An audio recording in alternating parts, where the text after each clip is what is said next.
नमस्कार दोस्तों, मैं हूं संजय गुरनानी, आपका दोस्त, CEO IMFT institute of marketing and financial training.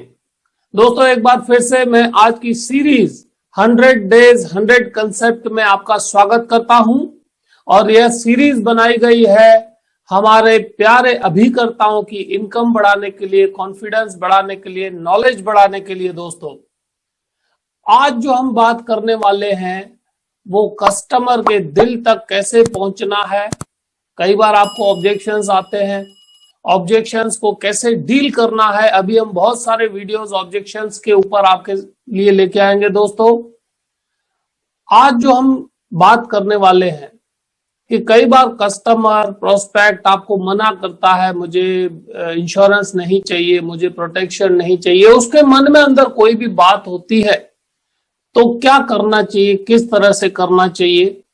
तो आज का हम वीडियो शुरू करें उससे पहले एक बार फिर से मैं याद दिलाना चाहूंगा कि अगर आप हमारे इस चैनल पर नए हैं तो अभी इस चैनल को सब्सक्राइब कीजिएगा ताकि आने वाले ऑब्जेक्शन हैंडलिंग के जो वीडियोस हैं आप तक सबसे पहले पहुंचे। इसीलिए बेल आइकॉन दबाना मत भूलना। दोस्तों, एक चीज आपके दिमाग में बिठा देना, सीखना बंद तो जीतना बंद, अगर जीतना है तो सीखना है। दोस्तों, दुनिया में सभी सफल लोग हमेशा कुछ ना कुछ नया करते रहते हैं, कुछ ना कुछ नया सीखते रहते हैं। तो ऑब्जेक्शन हैंडलिंग के 2 रूल हमेशा याद कीजिएगा। रूल नंबर पहला, कस्टमर जो भी बोल रहा है वो सही है, प्रोस्पेक्ट जो भी बोल रहा है वो सही है। रूल नंबर 2, सवाल पूछिए या स्टोरी बताइए। मतलब जब कस्टमर कोई भी ऑब्जेक्शन देता है तो उसके साथ एग्री हो जाइए, यस सर आप बिल्कुल सही बोल रहे हैं, मैं जान सकता हूं कि आप क्यों यह बोल रहे हैं, आप बिल्कुल सही हैं। उसके बाद नम्र विनती के साथ पूछिए, सर आप जो भी बोल रहे हैं सही है, लेकिन क्या मैं कुछ पूछ सकता हूं। ऐसे करके शुरुआत कर सकते हैं। या सर जो आप बोल रहे हैं उसमें मैं कुछ ऐड कर सकता हूं, कुछ और बता सकता हूं। उसके बाद दोस्तों, जो आपके पास अस्त्र शस्त्र जो भी चीजें आपने सीखी हैं उसका इस्तेमाल कर सकते हैं। हमारे आज के इस वीडियो में कस्टमर बोल रहा है मुझे इंश्योरेंस की जरूरत नहीं है, तो सबसे पहले सर आप बिल्कुल ठीक बात कर रहे हैं, आप क्यों बोल रहे हैं उसके पीछे के अवश्य कुछ कारण होंगे। लेकिन मैं एक छोटी सी स्टोरी बताना चाहूंगा। सर एक आदमी था, बहुत सज्जन, बहुत बढ़िया इंसान था, और वो बादलों में पहुंच गया। बादलों में टहल रहा था, बादलों में मस्त ऐसे घूम रहा था, ठंडी हवाएं चल रही थी, माहौल मस्त था। और बादलों के नीचे से वो थोड़ा देख रहा है तो सीधा उसका ध्यान जा रहा है अपने परिवार पे, अपने घर पे।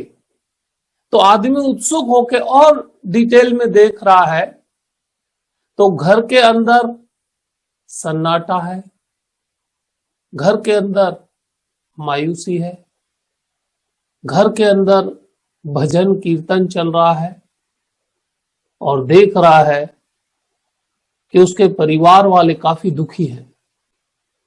उसकी बीवी का रो रो के बुरा हाल है, बच्चों का रो रो के बुरा हाल है, तबीयत बिगड़ गई है।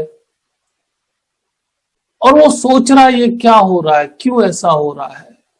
और डिटेल में देख रहा है कि घर में सन्नाटा तो है, लेकिन साथ में रिश्तेदार जो आए हुए हैं वो भी चुप हैं। हर एक बोल रहा है भगवान सब ठीक कर देगा। हर एक इंसान बोल रहा है, जो भी पड़ोसी हैं, जो भी रिश्तेदार हैं, सब बोल रहे हैं भगवान सब ठीक कर देगा। और डिटेल में वो थोड़ा फास्ट फॉरवर्ड करके देख रहा है तो जो उसकी वाइफ थी वो रो रही थी काफी, रिश्तेदार जो थोड़ी बहुत पैसों की मदद कर सकते थे वो कर रहे थे, बट फिर भी वो रो रही थी। और घर का चलना काफी मुश्किल था।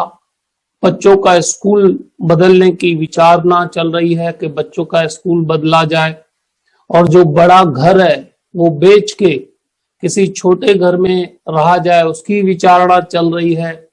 और ऐसे सब परिवार के सामने बहुत सारी मुसीबतें एक साथ आ चुकी हैं।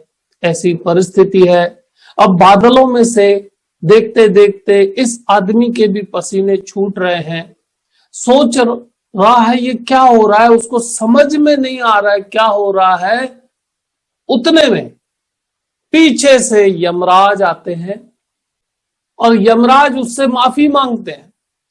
यमराज उस इंसान से माफी मांगते हैं कि हमें माफ कर दो, हमें माफ कर दो। अब इसको और भी नहीं समझ में आ रहा है, नीचे परिवार की परिस्थिति खराब है वो देख रहा है, और इधर यमराज उसको हाथ जोड़ रहा है कि हमसे भूल हो गई है, हमें माफ कर दो। अब दो चीजें आप देखिएगा, घर की हालत खराब है, घर बेचने पे रख रहे हैं, बच्चों का स्कूल बदलने का सोच रहे हैं, वाइफ सोच रही है कि मुझे और दूसरा जॉब करना पड़ेगा, परिस्थिति काफी विकट है। और इधर यमराज हाथ जोड़ रहे हैं कि भाई साहब हमसे भूल हो गई है, हमें माफ कर दीजिए।